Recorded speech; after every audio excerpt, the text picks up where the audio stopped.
Hello there, farming simulator enthusiasts. I'm Colonel Failure, and in this 5th episode of the Odyssey to make a bunch of cash, having started out with no cash at all, let alone a bunch of it, I thought I'd show you 5 things I've accomplished in the last 2 months of the world being in motion. Yes, I know, how time flies when all you're doing is chopping down trees and selling them to the wood people. How those long winter nights simply fly by. First off, I've opted to cut the wood people out of the financial equation. It's felt for a while like they're mugging me off when it comes to the amounts that they're paying for my expertly hewn and hauled loggage. The other consideration here is that raw logs, yes, rather than the cooked alternative, yeah, they don't sell for very much anyway. So it's time to go planking by building a sawmill. That's planking, yeah, that's the thing. When considering this option, I was somewhat surprised at how much the sawmill itself cost. It's only actually 60 grand. Had I known that, I probably would have done that back in month 2. If I'd have done even a modest amount of research, I would have probably done that and made a bit more money a bit quicker. But hey, by month 2, I'd barely even worked out how to load logs into the back of a trailer because I hadn't worked out how to make the trailer less tall. Hindsight, friends, she's a cruel mistress. To make this work, I've identified the only piece of flat land on my property and declared it as my new forward operating base. Because that sounds like there's an actual plan attached to it rather than it being, aha, I'll just stick it here as it's the only place I can stick it without it creating a freaking hideous lump in the ground. Now, said sawmill obviously isn't going to accomplish very much unless it's actually got some wood, and it occurred to me that I could do away with the need to load logs onto a trailer by simply dragging them into the mill. No sawing, no trimming, no ha-ha, my tractor fell over hijinks. Even if we do get caught on a gate occasionally. No, just winch the trees into the mill and let the mill deal with all the faffing about. So I went out and bought myself a winch attachment for the old Massey Ferguson, obviously having no idea how to use it, but this was one of the rare occasions that I actually didn't make too much of a pig's ear out of it first time around. Yeah, let's call that progress. So yeah, you grab the winchy cable off there using the most intuitive of buttons, R, for reckon I'm going to need the winch cable. Then to attach that, I couldn't remember. I didn't know what button it was to attach it to a log. I tried all of the usual ones. Going, is it E? Is it R? Is it Z? Is it Q? Is it a what is it? So no, inevitably I had to look it up, and it turns out that it's B for better you come with me, son. There's probably some logic in there somewhere, but I couldn't figure it out. Anyway, lower the old dongler and hoik it up the slope. Come on. This is the ticket. Now, obviously, this is a pre-shortened log, so not too much drama going on there, but my aim is going to be pulling whole trees. Yeah, I mean, obviously I'll chop them down first, and I'll probably remove the branches because I'm not a complete psycho. But here we are. Look, I'm approaching the sawmill now, and I go, right, now just to draw it closer. Now the standard keys come with various different in or out options. You've got your K and your L and the M, J and N. They all do stuff. So far, however, I've only figured out, and then that's before you get to your mouse buttons and all of the argy-bargy you can give those, but no. So, I managed to work out how to make the thing go up and down. But it's a moment of desperation when you go, oh, what is it? No, of course, it's Control K. Oh, how did I not guess that straight away? This isn't some mod. No, this is officially sanctioned and warranted DLC. They thought, yeah, that's the key combination they're going to want to make this happen. Anyway, hoik the log in a little bit closer, jolly good, and then just drag it into position. Now, it's got 4 output bays here. You've got, hang on, there's actually 5 output bays. One is for planks, yes. One is for long planks, right. One is for sawdust, yeah, or wood chips, which can be sold, they're a thing. And the other 2 are for stuff. I'm going to be storing both the planks and the wood chips, given that there's somewhere they can actually sell.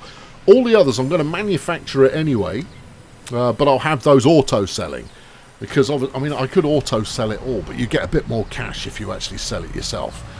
So the ultimate plan is to build a furniture factory next door, into which I shall take me planks and turn it into furniture. Yeah, and then the sawmill droppings, I'll dangle them loosely in front of the wood people. Now, mere moments ago I was talking about how I wasn't making a pig's ear of things, but rest assured, not that much has changed. I'd left this trailer load of logs at the wood people because I thought, oh, I'll make a nice start to the next show of just selling a bunch of logs. But obviously that plan's now changed because I've got a sawmill. But I've inadvertently knocked the claw over, and the claw's the bit that I actually need later on. I think this might be the death knell for the trailer. We're not going to need it much more. I'm going to just winch everything into the sawmill, and we'll be groovy. Yeah, the first smart move applied there of actually getting the trailer out of the way. But now we go into the action play-by-play of trying to reattach this bad boy. Just nudge it over there a bit because that clearly helps, and then just smack it with the tractor. Oh yeah. Who hasn't used the smack it with the tractor method when their grabby lift arm has fallen over? Yeah, that made it better. Yep. No, it's now completely upside down. Yeah, hit it some more. There you go. And then obviously when backing it up, reverse straight into a tree. Is it any wonder that when I trade tractors in, they don't give me full value back? Ah, almost there. Almost there. So what's the plan now? Just nudge it. Okay. No, big run up and kaboosh. And our survey says tree. And our survey also says that didn't work. There you go. That's it. Finally, got it attached. Good times. All good. Now, having a big trailer load of logs is going to give the sawmill just the kind of jump start that it needs. I mean, obviously, every time I drop a tree off in there, it's going to top it up quite nicely. And the speed of transferring loggage into the sawmill, pretty quick. But no, this is going to get it going in the right direction. Too sweet. And no, you don't want those ones. No, all right. Well, I'll switch these resistance bands off and see if that makes a difference. No, it's not. We're going to have to just move it about a bit. Bonk. There they go. Right, out, sold. We're sorted. Right, a promising start for the sawmill. If your nerves can take it, we now move on to our fourth job, and that's prepping the laughably named growing area for a spot of planting.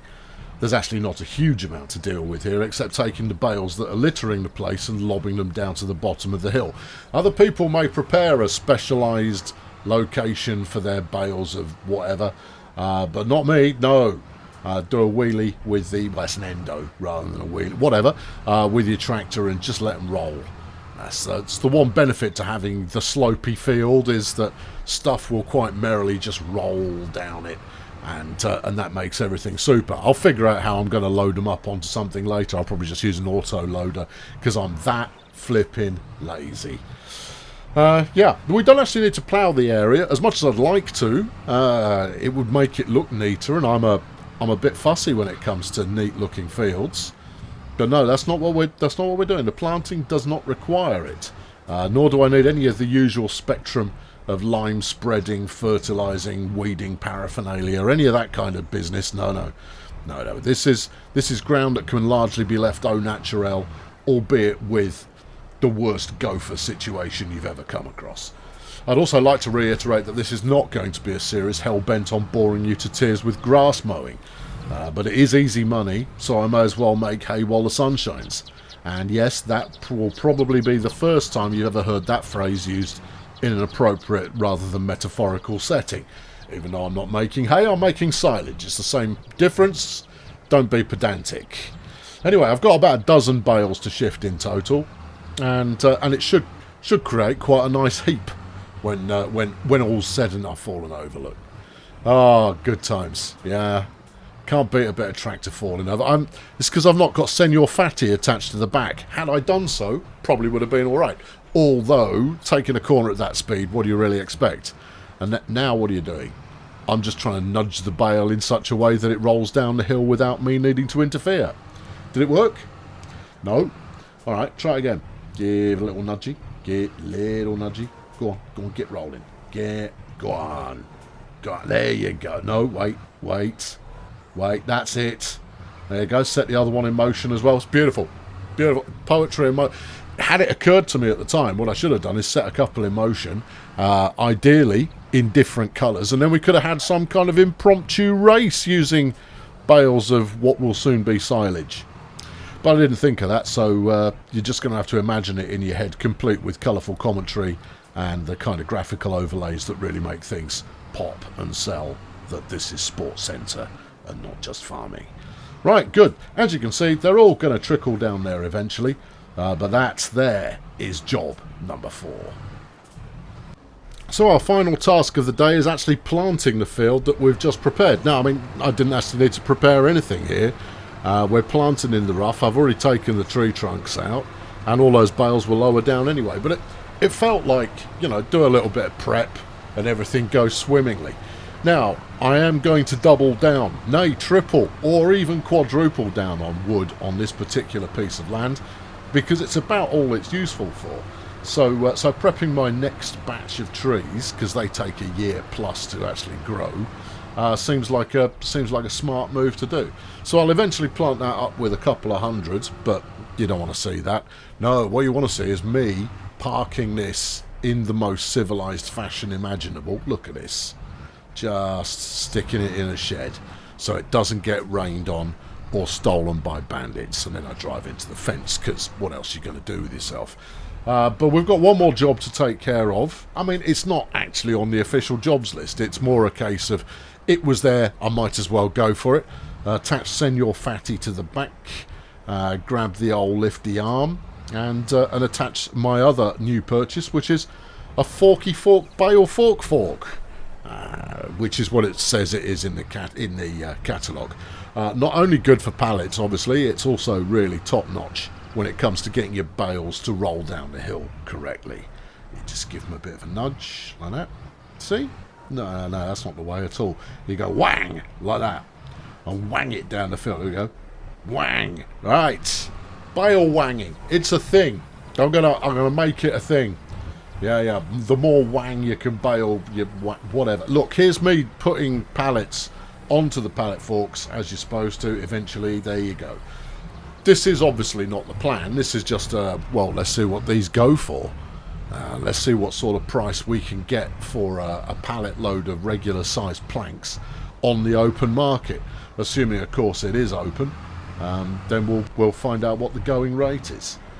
Dropping them off now, and about 2,300 a pallet. Well, it's not life-changing, but then that's not the scheme. The scheme is going to be what we're going to accomplish next time, which will be buying ourselves a furniture factory and making some finely honed furnishings to sell to people who like their furnishings finely honed. Anyway, I've been Colonel Failure, and the adventure will continue, because that's what adventures tend to do until they conclude. We're not quite at the conclusion point yet, so I invite you to subscribe to ensure you keep up with this series, and I'll catch you next time I catch you. Unless I don't catch you, in which case, well, okay then. Thanks for watching. Cheerio.